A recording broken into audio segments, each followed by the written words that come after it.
It means there is something you need to know that will make it to be known. And because you don't yet know it, you are not known. Not because you are not fashioned for greatness, but ignorance has denied you access to your originality. The greatness you are fashioned for is not being seen because ignorance have blocked your greatness. You didn't hear what I said? Your greatness is not in Pretoria. Your greatness is not in America. Your greatness is trapped inside of you in what I call potentials.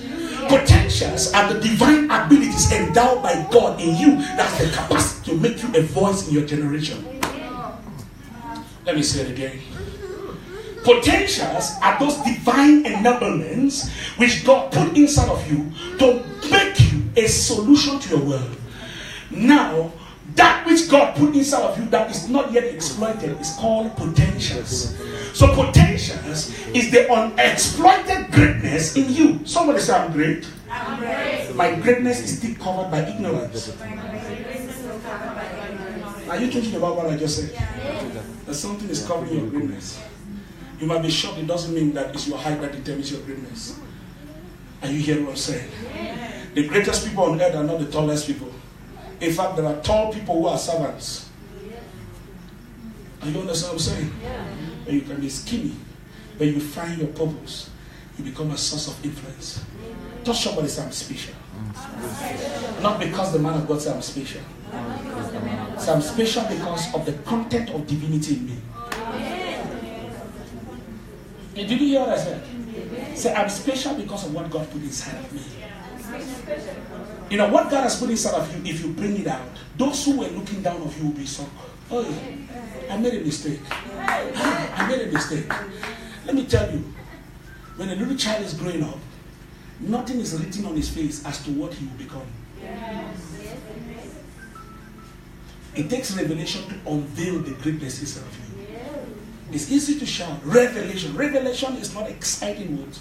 Revelation is divine inspiration that opens your mind to the reality of what is inside of you, put by God, that has the power to make you important in society. So everybody is a carrier of something that can make them important.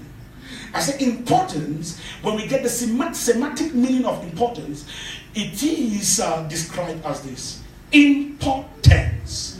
It has to do with importing the substance in you. Importance.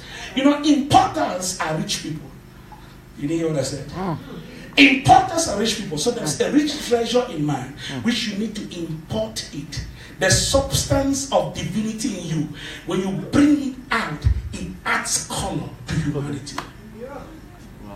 You are not important because you have been able to go to Cambridge and learn the ideas of people. You didn't hear what I said?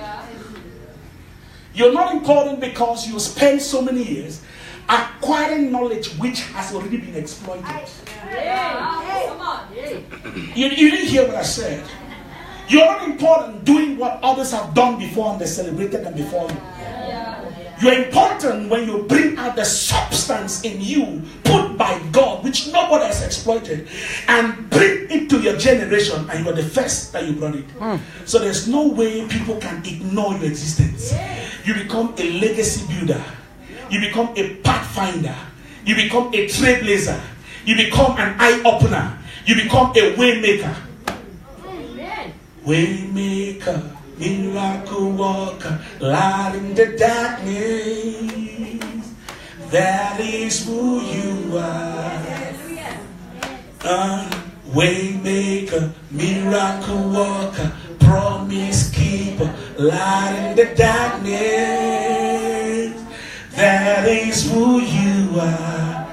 You were fashioned to be a way maker. Who are way makers? Way makers are people who come in a society where they have said there is no possibility for this kind of results to be experienced. And we say, no, excuse me please. God has given me an idea that can cause this thing to become possible. Amen. You didn't hear what I said? Amen. Every time there was a change somewhere, God introduced a way maker. Why? He make it a way when there seems to be no way. When the element of divinity in you is activated, you become a way maker. David said, though I I walk through the valley of the shadow of death. So people see death, but death is not a limitation. It's not an obstacle to me because I'm a carrier of the way maker. If God be for you, nothing can be against you. Anybody who carries an element of divinity becomes a proof of success. Trailblazers, bulldozers don't walk on the road. Bulldozers don't follow the tar that has been tarred. Bulldozers enter into a forest where there's no road and create a road for others to follow. Yes, sir. You didn't hear what I said? There is a path which no fowl has trodden upon. There is a path which no fowl has trodden upon. The Bible says, I will do a work in your day. Even you were told, you will not believe it. Implying that you were created to do what no man has ever done.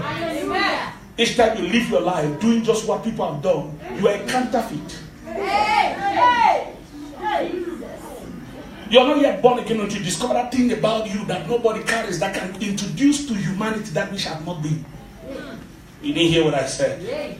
The Bible says, eyes have not seen, ears have not heard, it has not entered the heart of men. What God wants to do to them that trust Him. So if you are living your life based on what eyes have seen, you are living a fake life. If you have not gotten to a place where your life can introduce to existence what had not been, you are not yet born again. You are a sinner. When you are born again, your originality begins to emit what eyes have not seen, what ears have not heard. Have a desire not to become like somebody who is celebrated. Have a desire to become you. Because you, in your originality, nobody has ever become.